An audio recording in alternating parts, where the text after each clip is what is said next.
நாம் அனைவருமே இணைந்து இந்த இனப்படுகொலை குறித்த நினைவுகளை முன்னெடுக்க வேண்டும் என்பதை நாங்கள் கோரிக்கையாக இந்த தருணத்திலே முன்வைக்கின்றோம். இது 6வது வருடத்திலே இந்த நினைவேந்தல் என்பது நிகழ்கிறது. அனைத்து கட்சிகளை சார்ந்த, குறிப்பாக ஈழ விடுதலை அங்கீகரிக்கின்ற கட்சிகளை சார்ந்தவர்கள், இயக்கங்களை சார்ந்தவர்கள், மனித உரிமையாளர்கள், பிற சமூக இயக்கங்களை சார்ந்தவர்கள் இந்த நினைவேந்தலிலே பெருந்திரளாக பங்கெடுக்கிறார்கள். இந்த முறை பல்வேறு கலை படைப்பு துறையை சார்ந்தவர்கள், ஓவியர்கள், கலைஞர்கள், நடிகர்கள், இயக்குநர்கள் என்று பல்வேறு சமூகத்தை சார்ந்தவர்களும் அந்த மக்களுக்கு மரியாதை செலுத்துகின்ற விதமாக இந்த நினைவேந்தலிலே பங்கெடுக்க இருக்கிறார்கள். இந்த தருணத்திலே, அதாவது இந்த இனப்படுகொலைக்கான ஒரு நீதி இதுவரை கிடைக்கவில்லை, சர்வதேசத்தினால் மறுக்கப்பட்டுக் கொண்டிருக்கிறது. இந்த தருணத்திலே நாங்கள் முன்வைக்கின்ற கோரிக்கை தமிழக அரசிற்கும், சட்டசபைக்கும், ஏனைய செயல்பாட்டாளர்களுக்கும், சிந்தனையாளர்களுக்கும் நாங்கள் முன்வைக்கின்ற கோரிக்கை என்னவென்றால், உலகத்திலே ஆர்மீனிய மக்களுக்கு நடந்த இனப்படுகொலைக்கு அங்கே நினைவு சின்னம் எழுப்பப்பட்டிருக்கிறது. யூத இனப்படுகொலைக்கு நினைவு சின்னம் எழுப்பப்பட்டிருக்கிறது.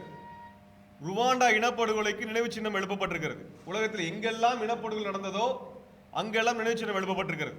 அதே போல தமிழகத்திலும் இனப்படுகொலை செய்யப்பட்ட மக்களுக்கான நினைவு சின்னத்தை எந்த கடற்கரையிலே கொலை செய்யப்பட்டார்களோ அந்த கடல் தமிழகத்தை தொடுகின்ற இந்த தமிழர் கடலிலே மெரினா கடற்கரையிலே ஒரு நினைவு சின்னத்தை இந்த அரசு உருவாக்க வேண்டும். இந்த கோரிக்கையை நாங்கள் ஏன் இந்த தருணத்தில் முன்வைக்கிறோம் என்றால், இந்த இனப்படுகொலை வருகின்ற அடுத்த இளைய தலைமுறைகள், குழந்தைகள் இவர்கள் மறந்துவிடக்கூடாது என்பதும், ஏற்கனவே சட்டமன்றத்தில் நிறைவேற்றப்பட்ட தீர்மானங்களின் அடிப்படையிலும் 5000 வருடங்களாக ஒரு இனப்படுகொலை சந்திக்காத இனத்திற்கு நாம் எல்லாம் நாகரிகம் அடைந்து ஒரு மிக உயர்ந்த நிலையில் இருக்கும் பொழுது, பல்வேறு பதவிகளிலே தமிழ் இனம் இருக்கும் பொழுது இந்த இனப்படுகொலை நடந்திருக்கிறது. ஆக நீங்கள் எந்த உயரத்தில் இருந்தாலும் இனப்படுகொலை என்பது மிக எளிதாக நடந்துவிடக்கூடிய ஒரு சம்பவமாக மாறிவிடக்கூடாது என்பதற்காகத்தான் இந்த நினைவு சின்னத்தை நாங்கள் கோரிக்கையாக முன்வைக்கின்றோம்.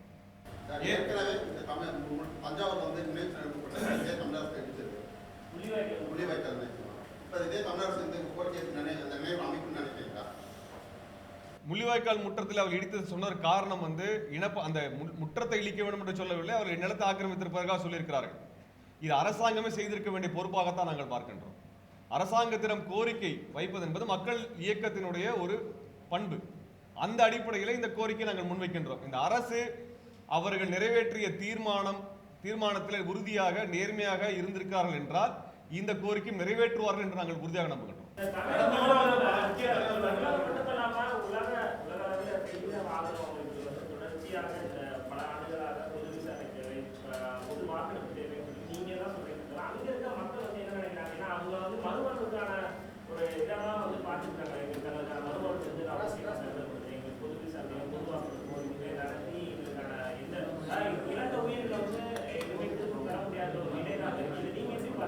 இல்ல, புலம்பெயர்ந்த அமைப்புகள், தமிழீழத்தில் இருக்கக்கூடிய அமைப்புகள், 2 அமைப்புகளுமே சர்வதேச விசாரணையும் பொது வாக்கெடுப்பும் தான் மையப்படுத்தி போராட்டம் நடத்துறாங்க.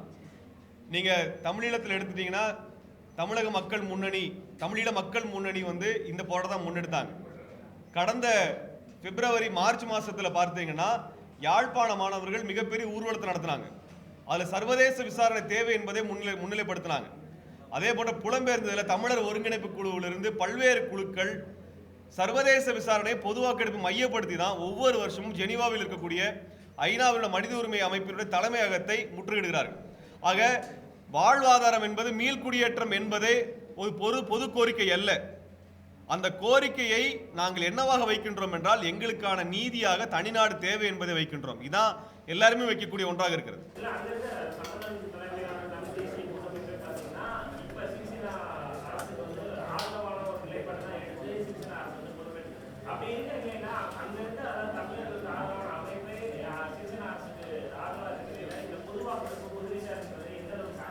நீங்க வடக்கு மாகாண அவையினுடைய தலைவர் முதலமைச்சர் விக்னேஸ்வரன் அங்கு நடந்தது ஒரு இனப்படுகொலை, 1948 விசாரணை நடத்த வேண்டும் என்று கோரிக்கை வச்சிருக்கிறார். அவர் மக்களால் தேர்ந்தெடுக்கப்பட்டவர்.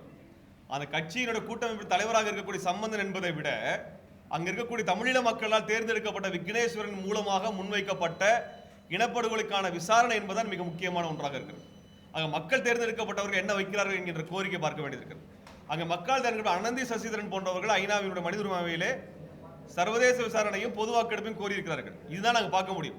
சம்பந்தனுடைய தடுமாற்றங்களை நாங்கள் பொருட்படுத்துவதில்லை, தமிழ் சமூகம் பொருட்படுத்துவதில்லை. அவர்களுக்கு புலம்பெயர்ந்த ஆதரவோ தமிழ் மக்களின் ஆதரவோ இல்லை. என்றால் ஒரு கட்டத்தில் வந்து நீங்க இன்னும் தெளிவாக கேட்டீங்கன்னா சம்பந்தனை மக்கள் புறக்கணித்திருக்கிறார்கள். அவர் ஒரு கட்டத்தில் வந்து காரின் வழியாக வெளியே தப்பிச் செல்லக்கூடிய சூழல் யாழ்ப்பாணத்தில் ஏற்பட்டது என்பது அனைவருக்குமே தெரிந்த ஒன்று.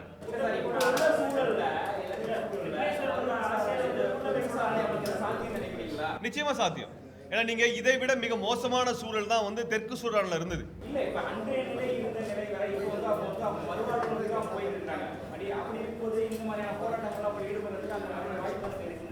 இல்ல இப்ப அங்க போராட்டங்கள் இரண்டுமே நடந்துட்டு இருக்குது. இப்ப நீங்க ஈழத்துல இதற்கான போராட்டம் நீங்க வந்து இவ்வளவு ஒடுக்குமுறைக்கு நடுவில் 4000 மாணவர்கள் இறங்கி போராட்டம் நடத்திருக்காங்க யாழ்ப்பாணத்துல. அதை நீங்க எப்படி எடுக்க முடியும்? இவ்வளவு ஒடுக்குமுறைக்கு நடுவிலையும் அந்த யாழ்ப்பாணத்தினுடைய மாணவர்கள் அந்த போராட்டத்தை நடத்துவது என்பது அவர் அடிப்படை கோரிக்கை என்ன என்பதை சொல்றதுக்காக போராட்டம் நடத்தியிருக்கிறாங்க. அதை நம்ம பார்க்க வேண்டியது இருக்கிறது. ஆக அதுதான் நாங்க ஒரு ஒரு குறியீடா பார்க்கிறோமே ஒழிய மறுவாழ்வு அடிப்படை தேவையாக இருக்குது. இன்னைக்கு நீங்க காலையில எந்திரிச்சீங்கன்னா உங்களுக்கு பைப்ல தண்ணி வரணும், சாலை வசதி ஒழுங்கா இருக்கணும், போக்குவரத்து வசதி இருக்கணும், மருத்துவ வசதி இருக்கணுங்கிறது அடிப்படை விசாரணை, அடிப்படை தேவை. அது உலகத்திற்கு அனைத்து மக்களுக்கு தேவையா இருக்கு. அது வல்ல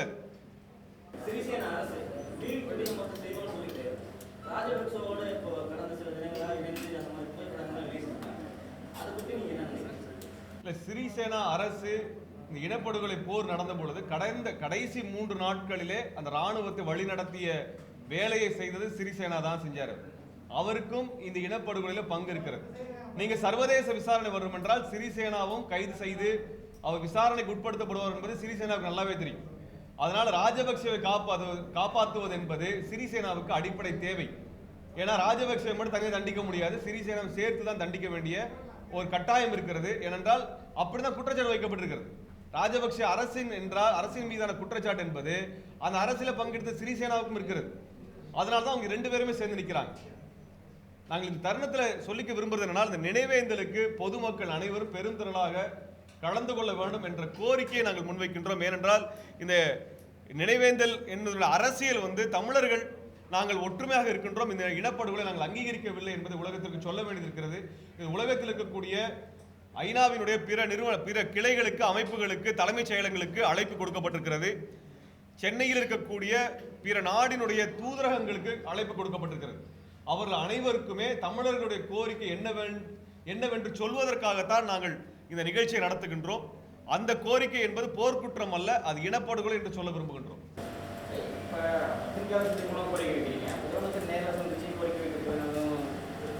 இல்ல இது நாங்கள் ஒட்டுமொத்த சமூகத்துக்கு நாங்கள் வைக்கக்கூடிய கோரிக்கை. அதனால நான் சொல்றேன், இதுல வந்து நீங்க ஓவியர்கள், சிற்ப கலைஞர்கள் அனைவரையும் உள்ளடக்கிய ஒரு குழுவை உருவாக்கி பண்ண வேண்டும் சொல்றேன். கடைசியில வந்து ஒரு கட்சி செய்ததாகவோ ஒரு ஆட்சி செய்ததாகவோ வரக்கூடாது. ஆனால் இனப்படுகொலை தடுத்து நிறுத்தாத சமூகம் நம் சமூகம். தமிழ்நாடு இனப்படுகொலை தடுத்து நிறுத்துவதற்கு எந்த வேலையும் செய்யல. அதனால இதை ஒரு நினைவு சின்னத்தை எழுப்புகின்றதற்கான ஒரு கிரெடிட் அப்படிங்கிறது தனி ஒரு நபருக்கோ கட்சிக்கானதோ அல்ல. ஒட்டுமொத்த மக்களினுடைய பங்களிப்பிலே இந்த நினைவு சின்னம் எழுப்பப்பட வேண்டும் என்ற கோரிக்கையை நாங்கள் முன்வைக்கின்றோம். இது அனைவருமே கோரிக்கையை முன்வைக்கும் பொழுது எல்லாருமே சேர்ந்து இதை நிறைவேற்றுகின்ற பணியை செய்வோம். இதற்கான அதிகாரம் தமிழக அரசுக்கு இருக்கிறது என்பது ஒருபுறம் என்றாலும் இதை செய்வதற்கான ஒரு உறுதி என்பது அனைவருக்குமானதாக நாங்கள் பார்க்கின்றோம். அது வந்து நீங்க பத்திரிகையாளர்லேருந்து, கலைஞர்கள்ல நீங்கள் சொல்லக்கூடிய மாணவர் சமூகத்திலிருந்து அனைவருக்குமான ஒரு கோரிக்கையாக நாங்கள் இதை பார்க்கின்றோம். இதை மே 17 இயக்கம் இந்த தருணத்திலே முன்வைக்க விரும்புகின்றோம்.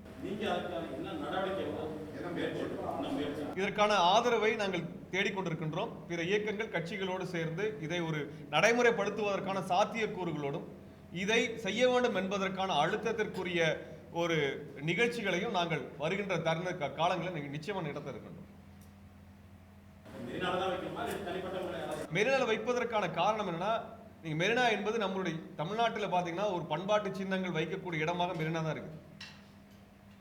மைய நகரங்களில் பிற இடங்கள்லாம் அப்படியான ஒரு பல கலை பண்பாடு இன்ஸ்டலேஷன்ஸ்லாம் நடக்கிறது இல்லை. மெரினா என்பது பல மக்கள் வருவது மட்டுமல்ல, இதே மாதிரி ஒரு கடற்கரையில் தான் அவங்க கொலை செய்யப்பட்டார்கள்.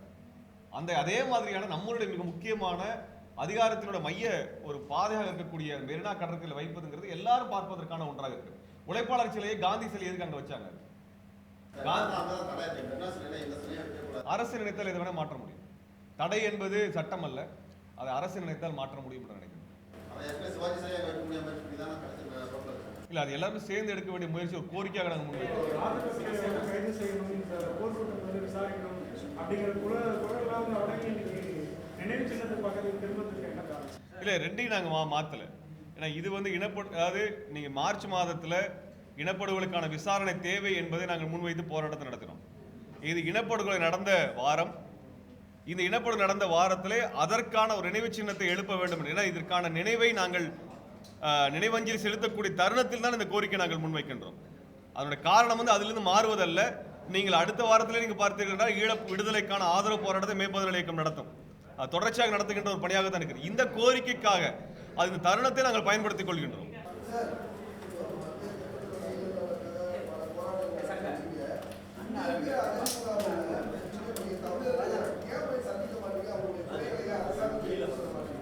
ஈழ அகதிகள் முகாம் குறித்த போராட்டங்கள் நடத்தி இருக்கின்றோம்.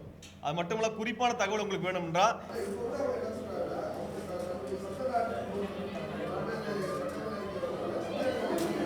அவங்க சொந்த நாட்டுக்கு போறது அவங்க விரும்பலையே.